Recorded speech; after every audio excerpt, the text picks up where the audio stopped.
So this is for revolutionaries and for everyone who worked on Prop 8 this November. Even my grandfather.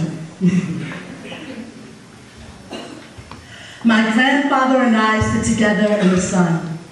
He catching history, spinning at the core of time, finding memories, nestling in the subcracks of his consciousness. Backpacking dreams around the world like moon paths. He is a revolutionary. Revolving around the rhetoric of Malcolm and Greensboro, he created language around lunch counters whose tongues would not speak back.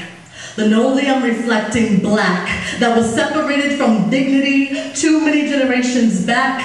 They called him a lunatic because he cried out to the heavens. They did not realize that his body was cut from a night sky whose moon had betrayed him, and now he looked to the sun for survival. Called out scriptures and sang hymns that trimmed the loose ends of his litany, and I sit next to him.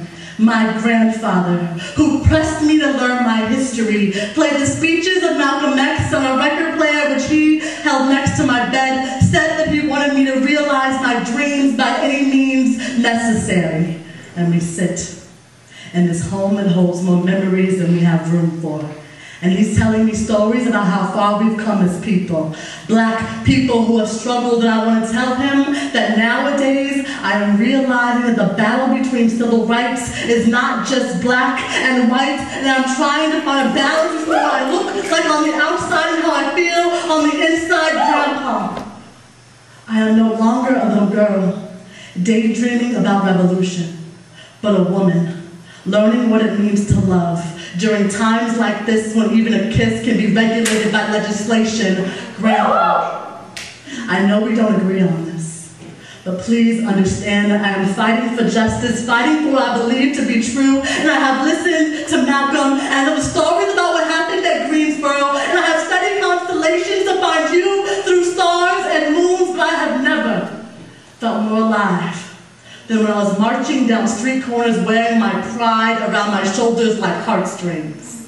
And you are a revolutionary of 1968, and I of 2008. And it has been 8 days since we last spoke about this, and I am 8 heartbeats away from watching my dreams of you rearrange. And Grandpa, please, I have faced too much hate this year already.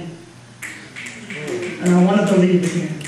And the stars and the moons believe that 8 is not of hate, but of understandings and new beginnings, and you are a revolutionary. And I am a woman, learning that sometimes a revolution can leave people broken and unable to fight when a new battle has begun. And Grandpa, I know you are a man of the sun, but please do not forget your granddaughter.